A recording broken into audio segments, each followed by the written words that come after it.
ओम नमः शिवाय। मेरे चैनल में आप सभी का स्वागत है। आज मैं आप लोगों को एक ऐसी कहानी सुनाने वाली हूँ जिसमें ऋषि ने एक चुईया को अपनी बेटी बनाया था। उसके बाद क्या परिणाम हुआ, तो चलिए वीडियो को शुरू करते हैं। प्राचीन काल की बात है।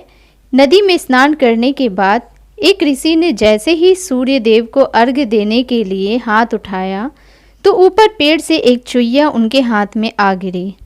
प्रसाद समझकर ऋषि उसे घर ले आए। ऋषि की पत्नी ने उनसे कहा कि हमारी कोई संतान नहीं है, आप इसको अपनी शक्ति से कन्या बना दें। ऋषि ने ऐसा ही किया।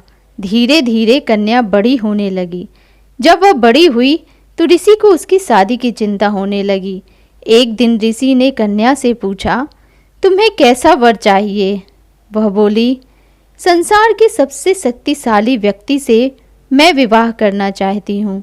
ऋषि ने सोचा कि सबसे शक्तिशाली तो इंद्रदेव हैं। ऋषि ने अपनी शक्ति से इंद्रदेव का आवाहन किया और सारी बात इंद्रदेव को बताई। इंद्रदेव बोले कि मेरे से ज़्यादा शक्तिशाली तो बादल है, जो मेरे चाहने पर भी नहीं बरसते। जब ऋषि ने बादल से बात की तो उन्होंने कहा कि मुझसे ज़्यादा शक्तिशाली तो वायु है, जो हमें कहीं भी उड़ा देता है। वायु ने कहा कि पर्वत मेरे से भी ज़्यादा शक्तिशाली है, वह मेरी राह रोक देता है। थक हार कर ऋषि सबसे बड़े पर्वत हिमालय के पास गए। हिमालय बोले, चूहा मुझसे ज़्यादा शक्तिशाली है, जो मेरे अंदर इधर उधर छेद कर मुझे कमज़ोर कर देता है। इस तरह सबसे शक्तिशाली पुरुष की खोज पूरी हो गई। अंततः चूहा ही सबसे ज़्यादा शक्तिशाली निकला। इस खोज में कन्या भी ऋषि के साथ थी। कन्या कहने लगी कि जब सबसे ज़्यादा शक्तिशाली चूहा है तो मैं चूहे से ही विवाह करना चाहूँगी। ऋषि के समझाने पर भी वह नहीं मानी। असल में तो वह कन्या चुईया ही थी। बेशक वह चुईया कन्या बन गई थी, लेकिन स्वभाव संस्कार तो ज्यों का त्यों ही रहा।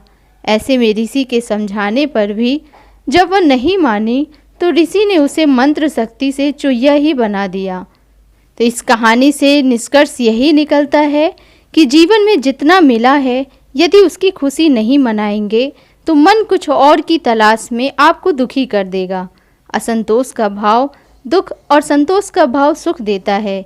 यदि जीवन में सुख चाहिए तो संतोष में आ जाइए।